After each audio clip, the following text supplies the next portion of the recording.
everybody, and welcome back to the Broadway Jets podcast and YouTube. You'll know me from Twitter as NYJ Mike.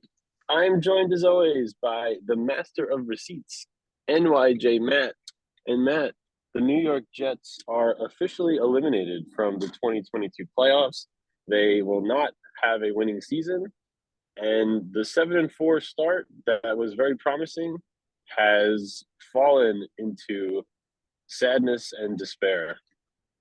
Yeah, I'm not ready for the season to end yet. It is a true gut punch, and it's really like you blink and look back and say, what the fuck happened?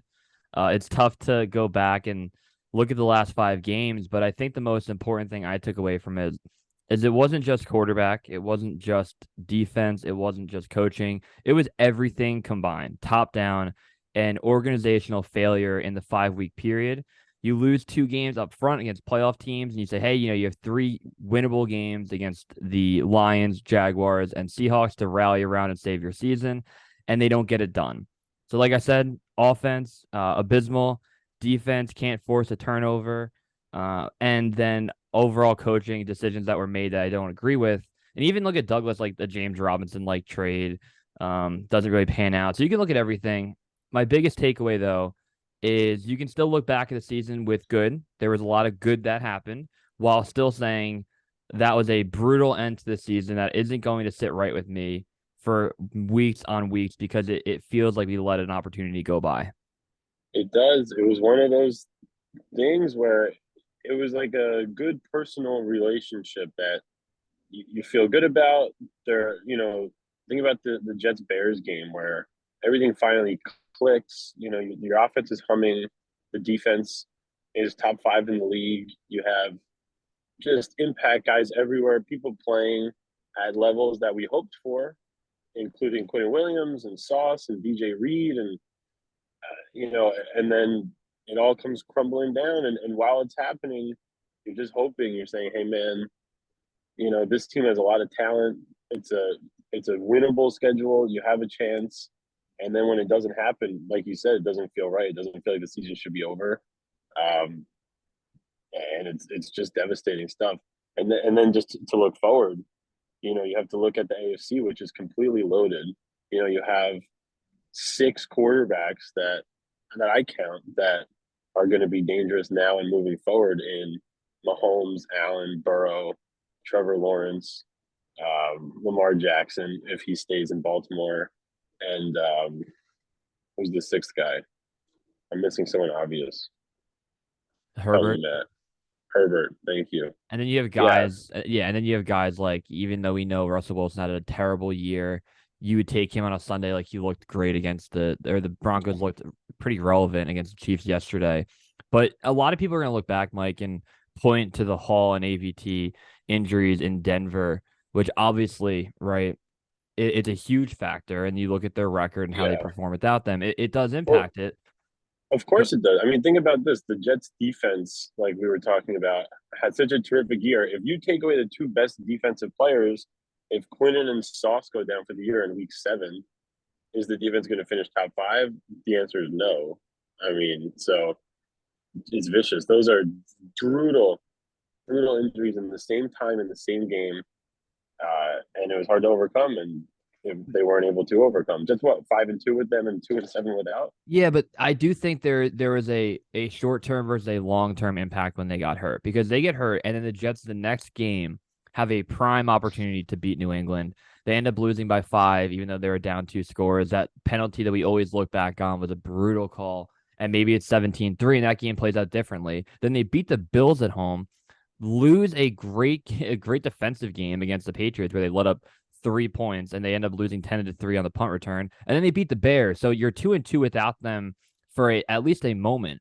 And that's the short term impact where the Jets did survive and move forward. The long term impact is everything in the last 5 weeks just fell apart. So look, it's a true X factor, but I think there's a lot more to it than just losing your 2 best offensive guys. Is it the biggest thing? Probably, right? Well, But there, yeah, I would have Mhm. I would have said there were 3 turning points in the season, and you mentioned 2 of them just now, and they're back-to-back weeks, the Broncos game and the Patriots game. You could combine that into one mid-season kind of turning point, but I tweeted out today if Michael Carter's pick six stands, the Jets are probably 6-2, the Patriots are probably 3-5, and you don't lose that tiebreaker. And what are the odds that we're sitting here talking, with New England in the playoffs and the Jets not? So, brutal stuff. And then the other one is when the Jets are sitting at 7-4 after all that. They had just, and you're about to play in Buffalo and in Minnesota, uh, and Mike White plays those two games, but then gets hurt. So that's the other one where, if you have a healthy Mike White, which he clearly wasn't yesterday, talking about the Seahawks game, if you have a healthy Mike White for the Lions and Jaguars games, who knows what happens in those games? I figure you win at least one of those games. Maybe you have some more momentum. Things feel a lot differently. So it's just when if fans want to sit back and say this whole season's a disappointment, I understand. Jets have made the playoffs in 12 years. You're sitting at 7-4. Not only you're 5-2, you're 6-3, and you're 7-4. So there's three separate times you're three games over 500, and you don't get it done. People want to be upset. I understand, but I, it's not a straight collapse as most people are saying. In my opinion, losing your starting quarterback at the time in the midst of the stretch run, very difficult. yeah, you have to be able to pivot to new information. Like, I'll tell you this: the Jets win total is 4.5. They very well can get 8. They could double it, and you could look back and say, okay, well, in the beginning of the year we would have taken that, and then you change your mind when you're 5-2, 5-3, right? It does have an impact, right? So your It expectations can should. It shift. should. Expectations do and can change, but Exactly. So that's why the season isn't an utter disgrace. Is it horrible to look at the last 5 weeks? Absolutely. I do think there's a huge difference, and we've watched the Jets long enough where we know when a team quits, we know when a team gives up, when you roll over, lose 40-3. We've seen that happen a lot. I think the lamest thing you can do as a fan is when the going gets tough to just say, our team is a bunch of soft loser millionaires who don't care. I don't think the Jets lacked effort in their 5 games. Did they lack preparation, execution, all of that? Yes. Look at the 5-game losing streak. The first 2, very winnable games that they didn't get away with. And then the final 3, they played terrible. So can't you just take a step back and say, look, they played bad from every level, coaching down to the players, but they don't always have to be these pathetic, soft losers. They don't care. And the growing sentiment of that, and from big accounts too, down to the minor fans, just everyone seems to want to kill this team, rightfully so for losing. But I don't know about the effort. There's one play yesterday where the big run happened where Mosley looked like he was jogging. It's one play, Mike. I don't know. I think it's a very lame and easy take to just throw your hands up and say they don't care. yeah, I never got that impression with this team. This team played good football for almost the entirety of the season. You could point out the Bengals and Ravens games in the beginning of the year were tough, and then the last 2 games of the season to this point, the Jaguars and Seahawks games were extremely tough. But in between that, you play what 11, 12 intense 60-minute football games where the Jets had a chance to win every single game, either did win or had a chance to win. So, I never got that impression with this team. This is the most entertaining season since 2015. Things went well for a lot of the year. It's obviously not the result that you want, but to look back on this team and feel such hard negativity, and it's just these people are things have been built up for 12 years. We also watched the last 12 years, and nothing good ultimately happens, but it's just it's tough, and that's the NFL, and there's 32 teams and very very competitive. Um, Look at this year; almost every team was alive until second, third last week of the season. So everyone's trying to win. There are 12 teams who have never won a Super Bowl. I know a lot of fans are not going to be satisfied, until the Jets do win a Super Bowl, which makes sense. That's the ultimate goal. But incremental progress. Finally, the Jets won 4 games last year. They have been an absolute dumpster fire since 2015, and this is just not one of those seasons. So have to appreciate this team, and you have the betting favorite to win Rookie of the Year on offense and defense. You have core guys who are 25 or younger who will be here for a long time, who are absolute studs. They have a GM who I think is competent. They have a head coach who I think is competent. So you're essentially plug and play quarterback in a couple of non-essential positions like middle linebacker, safety help, um, like a run stuffing defensive tackle away from being a legitimate contender for Yeah. a lot of years. So I'm excited, but it's I understand why people are down in the dumps. No, a lot of people are going to say miss me with the silver linings. That's perfectly fine. You can have that take. I would not kill you for having that take. But there was a moment last year when the Jets were in a bit of a tailspin where you took a step back and you're like, who are you rooting for in this team? Like looking at the team itself and the field, the players they put on the field, it didn't feel right. And now you take a look at this team and you root for a Sauce Gardner, DJ Reed, who again had an unbelievable Sunday. Look at Quentin Williams, who's having an all-pro year. Mosley's a Pro Bowler. You have young pass rushers who are getting after it. On the offensive side, you have Garrett Wilson, who's going to be Offensive Rookie of the Year. You have Bam Knight, an undrafted guy. So I'm looking at the field yesterday, and I'm like, damn, I really like this team and these players. They just aren't getting it done right now. And we're going to have a full 3-hour podcast to wrap up the year and do a full mega pod and talk about all of this and what we should do moving forward. But it just felt like the lights went out too early on the season. I really think this team is good enough to be in the playoffs and even be in contention in the final Sunday, where even if you need a few things to happen, you can sneak in. And the fact that we don't even have that now and we're in the position that we are is not a great feeling. The other biggest takeaway, Yeah, Mike, is the sentiment around firing Coach Salah, which I don't think it's larger than I thought it would be, but I don't think that's anywhere near the consensus of Jets fans. But thoughts on the growing sentiment that people want Coach Salah potentially canned. yeah. Look, I don't see it. I'm not firing Salah. Like you said, Jets are going to double their win total or be around doubling their win total. Salah took, even though he was the coach last year, the 31st, 32nd defense in the league, and the Jets, I would argue, are top 5 defense this year, and they are by most statistical metrics. So that's what you wanted Salah to do. He's been terrific leader of men, in my opinion. He's made the only weird comments I think he's made are, maybe around Zach Wilson in a very difficult spot. The Jets don't want to completely give up on their number 2 pick, even though it seems like the obvious thing to do. So I think Salah's done a terrific job. He's handled some weird situations well, like the Elijah Moore requesting a trade, put that to bed. He's very professional. He's a family guy. And I'm happy that he's going to be the coach moving forward. I don't think he gets fired at all. Me neither. No, I don't I think. actually I actually like his clock management too. I thought he was, there were a couple of weird things in a couple of games. The Lions game comes to mind. The end of that game, Jets do get a long field goal off, not good enough. But there were some end of half timeout usages early in games that I really enjoyed. Salah trying to get an extra possession. He did the same thing on Sunday against Seattle. The Jets in their own end zone with like 40 seconds left tried to score. I thought it was gutsy. I thought he went for it on 4th down, usually uh, to my liking. So, overall, I thought Salah had a very good year. I agree. And then I am definitely on the boat of not firing him. I don't think you can recycle coaches every 2 years. Are there moments to do so? Absolutely. I don't think this is one of them. Yeah, we wanted Gase fired after the second year. We did Right. not want Salah fired after the second year. He's a leader of men. He's not a scumbag. Does he deserve some blame for the last 5 games of the year? I think so. Is it difficult to win? Uh, you know, Essentially playoff games is what the Jets have been playing the last couple of weeks against teams in similar situations in the Lions, Jaguars, and Seahawks. And your quarterback goes down. Difficult, not an excuse.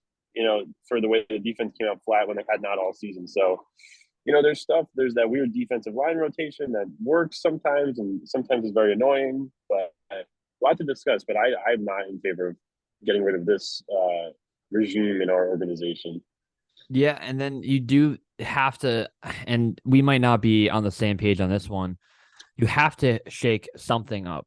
I'm not saying, and there, I think there will be a sacrificial lamb. It's tough to say it's Ulbrich, even though it's been a bad second half of the year where they're not forcing turnovers, they're giving up points in inopportune times.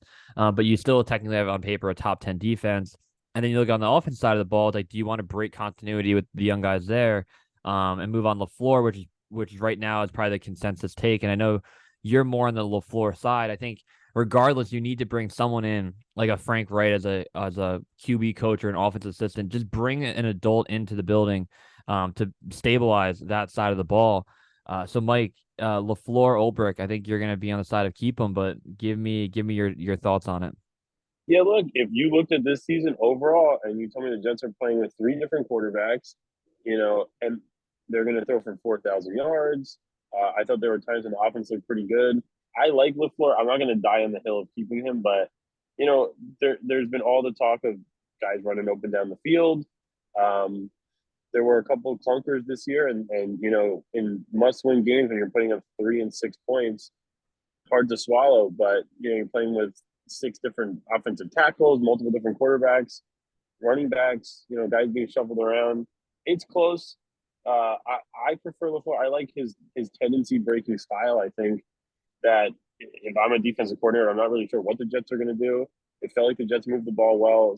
Mike White comes in, you average about 400 yards per game. So I would be happy to keep LaFleur. Ulbrich, it's weird to fire him after the defense, is a top 5 defense in the league. But again, down the stretch, it's not like the Jets are allowing 35, 40 points in some of these games, but, you know, couldn't get off the field on third down. It's the same stuff over and over again. I feel like there was a lack of flexibility. So, we kind of, as fans, highlighted the problems. The Jets offense can move the ball between the 20s, has trouble scoring, certain protection issues. The defense can't get off the field on third down, can never stop a QB sneak or a short yardage situation. So, and it's the same thing all year. So maybe, if the Jets do want to make a move, I understand, but I don't know, going into the season again with these expectations, I don't know what the Jets set their goal for this year, but I don't think it was a playoff mandate. So if you do come out and win 7, 8 games and miss the playoffs, in week 17, and then you go out and fire guys, it doesn't, probably align with the preseason expectations, but things are fluid, and I think I would understand either way. Yeah, it'll be interesting to see where they go with it. Obviously, a move will be made after the year, but I do not foresee a GM or head coach movement from this team. The last thing, we didn't talk too much about the actual game itself yet. Mike White definitely not a good performance. The offensive line, not really either. Just feel like out of sync at times. Guys running free. The running game from Ty Johnson looked pretty good. Bam Knight had a few, but Michael Carter only one carry that just continued his sophomore slump. Receivers didn't do much, but Tyler Conklin had a good game. And then defensively, it just felt like giving up points in opportune times, giving up gash plays, not forcing turnover, not getting off the field. Mike, give me your quick recap on how the Sunday game went. Yeah, it's a similar game to the last couple where, it felt like although the other team didn't score a ton of points, Seattle, 20 points, it felt like they could move up and down the field. The Jets' run defense has been suspect. Jets need a big run stopping, run stuffing defensive tackle to pair with, some of these guys on the interior just to knock that out of the way. But man, it just right from the get go, 60-yard run to start the day for Seattle, 3-play, 75-yard drive right up the Jets, vaunted defense. I think that's what Samini tweeted, and already pissing me off. 2 minutes into the game, Jets let up a touchdown. You have to watch Samini tweet, the Jets vaunted defense let up a touchdown immediately. And it just didn't feel right. So Geno Smith having a terrific year. Mike White was clearly not himself, but man, Not great. just so beat down, just so beat down. It's And, really tough. and we'll Really bring thought back the this team was going positive to get over. vibes. We're like the most positive Yeah, fans you can ask for, but you need to feel sorry for yourself for at least 48 hours after the season this ends. is a hard one. Yeah, it's a elimination game, man. That's tough, and just really, I really convinced. I thought this year the Jets were going to get in there and make some trouble. After those Bills games, you held the Bills to 30 points in 2 games. Like you play with anybody, had some really nice wins. And then for this to be the outcome is just it's disappointing, and I feel for the team because it could have been a very magical special year, a la 2009. Instead, I tweeted out earlier, it reminds me more of 2008 now, where that team was 8-3. A lot of good building blocks, really good drafts the last 3 years prior to it. and then you finish 9-7, miss the playoffs. Jets obviously missed the playoffs this year, so it's such a gut punch. Yesterday was horrific. It just didn't feel like the Jets were going to win that game at any point, and that is one of the reasons why people are upset with Salah. And you have to understand. Yeah, they didn't come up for the biggest 3 games that you can have, right? They didn't come up for it. They didn't play up for it. And then the final thought is around obviously now looking ahead to the draft. I hope that the final week, Sauce plays well, Garrett Wilson plays well. I'm very curious to what they're going to actually do at quarterback in the final week. But Mike, we're at the spot That's a good now. question. I don't know where Yeah, Zach I, will I have start, no or idea what the fuck they're going to do. But I'm going to that game too, which is just disturbing. oh, I forgot Go to you were Miami. I forgot you were going to that. Yeah. But in a Uh, in a weird scenario, if the Jets are in a spot when it comes to the tiebreaker, they have by far the best strength of schedule out of the top 15 teams. That at least, I mean, the Bears had the toughest, but they're so bad that the Jets obviously doesn't matter for them. So realistically, if the Saints, Titans, and Browns win next week and the Jets lose, they have a 10th pick of the draft. So Sick. the Jets are probably going to end up, I'm guessing, with a top 12 pick if they do lose. And then you look at the positions of need, you look at offensive line, linebacker, and safety, get the best guy and really start hitting it in free agency and getting a quarterback here. So I think there are times, it's not always, hey, when you're 1-9 and mathematically eliminated, you should lose every single game. And I'm not always on that side, especially if you have a young ascending quarterback, but the Jets don't have And a that. young ascending team. Yeah. Right. Yeah. I'm fine with the Jets losing on Sunday. I really don't care. What I don't want to happen is the Jets get the 17th pick in the draft. Very, very similar to when the year that they get Calvin Pryor, right, in a lost year that they won games and you're like, what could have been, right? That might have been the year that OBJ was like picked 3 spots higher. I don't know. You know what I'm saying though. But I'm rooting for a loss, but I'm not gonna be like, don't score. Why the fuck did Garrett Wilson dive into pylon at the last second? Like that's the players are going to want to win. The coaches are going to want to win. You can't change that. But I can sit back and say, yeah, it's the best thing for them to lose. Yes, I mean objectively, of course, it's smarter to lose this game and get a higher pick when there's nothing at stake to win. If the Jets do win, hopefully the young guys play well, and then at least you can go into the offseason not you're 7-4 and you finish on a 6-game losing streak is bitter taste. And these young guys, you need to continue to improve the team and all of that jazz. But the Jets did show enough improvement this year, and all these young guys played a real full season. Where to your point, if they were 1-9 and people want them to lose out, and you understand why at that point also, but I'm against that because if you go 1-15, 1-16, 2, 3, 4 wins, it's such a lost, horrifying season, and there's not much to take away from it. The players can't possibly all improve too much if you're losing every single week. So the Jets did enough this year where if they do lose this game and move up in the draft a little bit, it's probably more beneficial than winning. I mean, it is literally more beneficial than winning, but at least there's 2 ways to look at it. If everyone plays well, just another building block. If Garrett Wilson has 150 yards, just another notch in his young career, something like that. Sauce has a pick, stuff like that. So, you know, young guys to root for. Future's bright, but this game on Sunday is going to be absolutely nauseating. Against Skylar Thompson, could have been a winning in, man. Oh, Yeah, we'll have a full week to kind of let that sink in. We'll do another pod after the Miami game, and then we will do a long year-end review pod. If you did make it this far, please go ahead and hit that like or subscribe button. Mike and I are trying to get more active on YouTube. Mike, I think we're gonna post a full pod on YouTube. Why not? Right? I yeah, can just do throw the. it up. We'll throw it up. Throw it up. Like Rihanna, throw it up. And we'll try to get more active 2023. YouTube, have some more guests on the podcast, put out some different kind of content. Why not, man? Jets are ascending. We are ascending. Things are exciting. It's going to be a tough couple days. It's going to be bittersweet watching the playoffs. Um, but at least we were alive in week 17, which we have not been in many, many years. And things are going to continue to improve for the New York Jets. It's plug and play quarterback away, and there's about 7 plug and play quarterbacks available this offseason. So let's get after it. Yep. And I think one last thing I want to throw out there, Mike, our DMs are always open. So if you are a fan, you want to talk Jets, you can always DM us. I think the biggest thing that I want to take away from this year is that it's not always doom and gloom. There are good things that can happen throughout the year. It's too easy to, say, poor me. Don't get off to the misery and being upset. Some people I think actually root for, in a weird way, these horrific 5-game losing streaks to happen so they can like make content or be happy about it. It's not good, right? Things are bad. But Nope. Mike, we are always on that page of, there's better days ahead.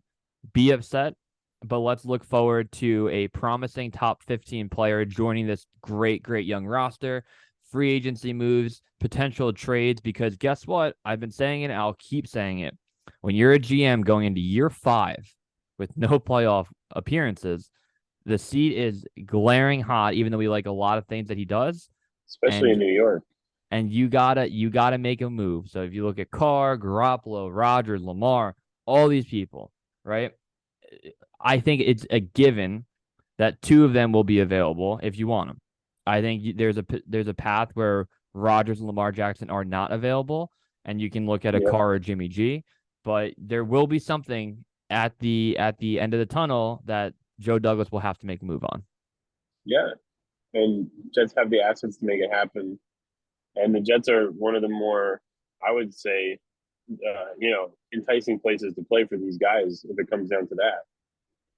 I think that Saleh and Douglas have done a good job changing over the culture. The Jets are not a laughing stock. And, New York, that defense, those young offensive skill guys and AVT. All right. Let's run it. Well, Mike, it was a pleasure as always. Any last minute thoughts for the pod or for YouTube? Yeah, look, happy New Year to everybody. 2023 is upon us. Another exciting season, another exciting year of our lives. Let's enjoy. Fuck all that nonsense. The Jets 2023, man. Doesn't matter about your family, doesn't matter your friends, your job. None of that matters. All that matters is that the Jets are going to make the playoffs in 2023. I like it. That's a good way to look at it. All right, Mike. It was good talking to you, buddy. Drive safe. All right, I'm not driving. Don't worry. All right. See you, buddy.